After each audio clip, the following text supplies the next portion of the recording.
मुझे पूरा विश्वास है कि राष्ट्रवादी कांग्रेस पार्टी यहाँ पर अपने ही चुनाव चिन्ह पर चुनाव लड़ेगी।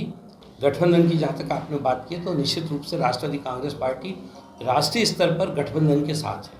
हम लोग एनडीए में हैं, महाराष्ट्र में महायुति की सरकार में भी हम लोग हैं, लेकिन इसके साथ ही साथ हम लोगों ने बहुत सारे ऐसे चुनाव हैं जहाँ हमने बीजेपी के खिलाफ भी चुनाव अपने प्रत्याशी मैदान में उतारे।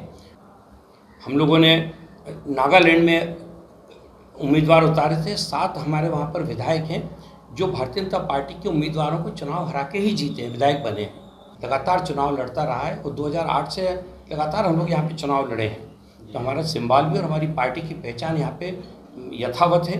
बिहार प्रदेश में हमारी जो राष्ट्रवादी कांग्रेस पार्टी का संगठन है, मैं उन सब अपने सारे साथियों से मिलने खासतौर से यहाँ आया हूँ, क्योंकि अभी पार्टी का जो नया कार्यालय है इसका भी हम लोगों का अवलोकन करना था, क्योंकि अभी शायद 2 या 3 दिन पहले इसको लिया है और उसका आज मेरे को उद्घाटन भी करना था। इसके साथ ही साथ मंतव्य ये भी था कि चूँकि आने वाले दिनों में यहाँ विधानसभा के चुनाव होना है और हमारे जो प्रदेश के अध्यक्ष हैं वो लगातार इस मामले में प्रयास कर रहे हैं कि ज़िले के अंदर विभिन्न जो हमारे संगठन हैं उनकी जिला इकाइयों का गठन हो जाए और उस पदाधिकारियों की नियुक्ति हो जाए। तो वही मैं सारे लोगों से मिलना चाहता था, बातचीत करना चाह रहा था और थोड़ा इसका अवलोकन भी करना था, इसका मूल्यांकन भी करना था विधानसभा के चुनाव को लेकर।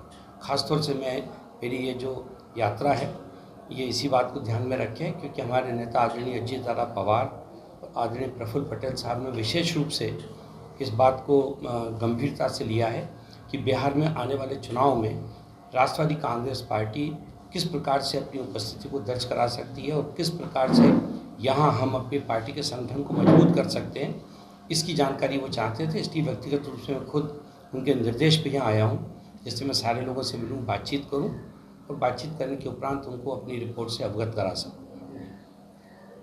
आगामी विधानसभा चुनाव में क्या योजना है सर? देखिए, अभी योजना मैं उसी की तैयारी की जानकारी लेने यहाँ आया हूँ कि हमारा जो संगठन है वो यहाँ पर किस प्रकार से चुनाव लड़ सकता है, क्या उसकी संगठनात्मक स्थिति है और यदि यहाँ पे हम प्रत्याशी उतारते हैं मैदान में तो उनको हम किस प्रकार से हमारा संगठन उनकी मदद कर पाएगा, क्या संगठन उनके चुनाव प्रचार में उतनी सक्रियता से काम कर पाएगा कि नहीं कर पाएगा। इन्हीं सारी चीज़ों की जानकारी ज़मीनी हकीकत जिसे कहते हैं, ज़मीनी हकीकत जानने के लिए आया हुआ हूँ। जी, तो किस गठबंधन के साथ चुनाव लड़ेंगे आप? जी, इस गठबंधन के साथ चुनाव लड़ेंगे? नहीं, अभी तो ये तय नहीं है, पर जो हमारा अभी तक गठबंधन की जहाँ तक आपने बात की तो निश्चित रूप से राष्ट्रवादी कांग्रेस पार्टी राष्ट्रीय स्तर पर गठबंधन के साथ है। हम लोग एनडीए में हैं, महाराष्ट्र में महायुति की सरकार में भी हम लोग हैं, लेकिन इसके साथ ही साथ हम लोगों ने बहुत सारे ऐसे चुनाव हैं जहाँ हमने बीजेपी के खिलाफ भी चुनाव अपने प्रत्याशी मैदान में उतारे और हमारे वो प्रत्याशी चुनाव भी जीते हैं। उदाहरण के लिए अरुणाचल प्रदेश में हमने अपने 15 प्रत्याशियों को मैदान में उतारा था और सारे के सारे लोग बीजेपी के खिलाफ खड़े हुए थे और उसमें हमारे 3 प्रत्याशी चुनाव जीते बीजेपी के। एक तो वहाँ पे शिक्षा मंत्री थे, उनको हराया उन्होंने। हम लोगों ने नागालैंड में उम्मीदवार उतारे थे, 7 हमारे वहाँ पर विधायक हैं जो भारतीय जनता पार्टी के उम्मीदवारों को चुनाव हरा के ही जीते हैं, विधायक बने हैं। हम लोगों ने जम्मू कश्मीर में अपने प्रत्याशी को उतारा था, झारखंड में हमने अपने प्रत्याशी को उतारा, दिल्ली के अभी हाल के चुनाव में हम लोगों ने अपने प्रत्याशी को मैदान में उतारा। तो गठबंधन की स्थिति इस बात पर तय होती है कि हम लोग वहाँ पर अपनी पार्टी का जो विस्तार है या हमारी पार्टी का संगठन वहाँ पर कितना मजबूत है, उसी बात का मूल्यांकन करने आए हैं। तो अभी ये तत्काल ये कहना कि किसी के साथ हम गठबंधन में रहेंगे या ये कहना कि हम बिल्कुल अपने सिंबल पे चुनाव लड़ेंगे, इसका निर्णय हमारी पार्टी का जो हाईकमांड है, मैं उनके सामने अपनी पूरी रिपोर्ट रखूँगा। उसके बाद उनको तय करना है कि यहाँ की स्थिति क्या होगी। गठबंधन में रहे, गठबंधन में हो या नहीं हो, उसके बाद भी कितने सीटों पर लड़ने की संभावना है? 2020 में हम लोगों ने 86 सीटों पे अपने प्रत्याशियों को मैदान में उतारा था। इसके पहले हमारे यहाँ पर विधायक रह चुके हैं, 5 हमारे विधायक थे यहाँ विधानसभा में, 1 हमारा यहाँ पे सांसद रहा है और वो लगातार हम लोगों ने यहाँ पे चुनाव लड़ा। तो राष्ट्रवादी कांग्रेस पार्टी बिहार के परिप्रेक्ष्य में नया दल नहीं है कि यहाँ पर अपने चुनाव चिन्ह घड़ी के ऊपर लगातार चुनाव लड़ता रहा है और 2008 से लगातार हम लोग यहाँ पे चुनाव लड़े हैं। तो हमारा सिंबल भी और हमारी पार्टी की पहचान यहाँ पे यथावत है, उस पर किसी प्रकार की कोई कमी नहीं आई है। सर, किन मुद्दों के साथ बिहार विधानसभा चुनाव लड़ने जाएंगे सर? किन मुद्दों के साथ? देखिए, अभी मैंने कहा ना कि मुद्दे तो मैं सोचता हूँ शायद बिहार के मामले में मुद्दे बहुत हैं।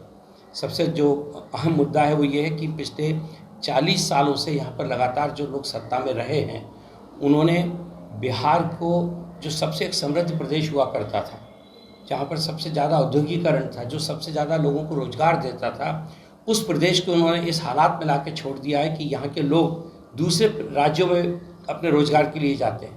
इत्तेफाक की बात यह है कि महाराष्ट्र में भी बिहार के हमारे बहुत भाई काम करने पहुँचते हैं, जिनको वहाँ पे रोज़गार मिलता है। तो ये जो स्थिति 40 साल में आई है, राष्ट्रवादी कांग्रेस पार्टी का नेतृत्व इस मुद्दे को बहुत बेहतर तरीके से समझता है और यहाँ पर अपूर्व संभावनाएँ हैं। बिहार पूरा संभावनाओं से भरा हुआ एक प्रदेश है, जिसमें बहुत अच्छा अवसर है पर्यटन का, बहुत अच्छा यहाँ पे अवसर है उद्योगों के लिए।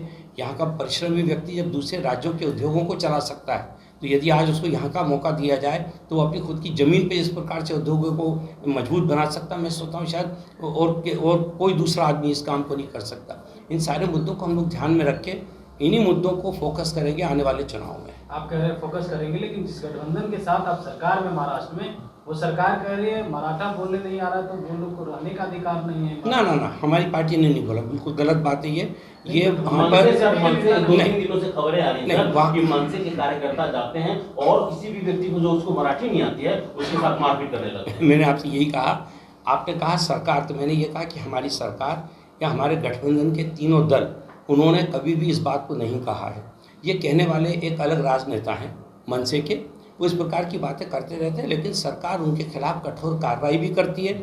और ऐसे किसी भी व्यक्ति को, मैं आपको फिर से बिहार की भूमि पे मैं आपको आश्वस्त करना चाहता हूँ कि महाराष्ट्र में किसी भी पर प्रांतीय के भाषा के नाम पर अगर कोई भी व्यक्ति किसी प्रकार का दुराचार करेगा तो महाराष्ट्र की सरकार उसके खिलाफ कठोर से कठोर कार्रवाई कर रही है, करेगी, और आने वाले दिनों में भी इस बात का पूरा ध्यान रखा जाएगा। अगर यहाँ पे आप जिस अनुसार गठबंधन में सीट चार्ज नहीं मिलेगी तो क्या अकेले चुनाव लड़ेंगे बीजेपी के खिलाफ? नहीं, मैंने आपसे इससे पहले कहा कि अभी वो स्थिति नहीं आई है। जब मैंने आपसे ये कहा कि हम इन राज्यों में, जिन राज्यों का मैंने जिक्र किया, मैंने आपसे अरुणाचल प्रदेश की बात की, नागालैंड की बात की, जम्मू कश्मीर की बात की, झारखंड की बात की, दिल्ली की बात की, 5 राज्य ऐसे हैं जहाँ पर कि हम बिल्कुल आमने सामने से बीजेपी के प्रत्याशियों के खिलाफ हमने अपने उम्मीदवार चुनाव में उतारे हैं। तो इस मामले में अगर चाहेंगे तो निश्चित रूप से हम लोग उनके खिलाफ खड़े होंगे, कोई उसमें अभी ऐसी स्थिति नहीं है। लेकिन अभी ये फैसला हमारा पार्लियामेंट्री बोर्ड को लेना है। मेरी रिपोर्ट के बाद पार्लियामेंट्री बोर्ड इस बात पे निर्णय लेगा कि बिहार के मामले में हमारी पार्टी को अगला कदम क्या उठाना है। पर मुझे पूरा विश्वास है कि राष्ट्रवादी कांग्रेस पार्टी यहाँ पर अपने ही चुनाव चिन्ह पर चुनाव लड़ेगी।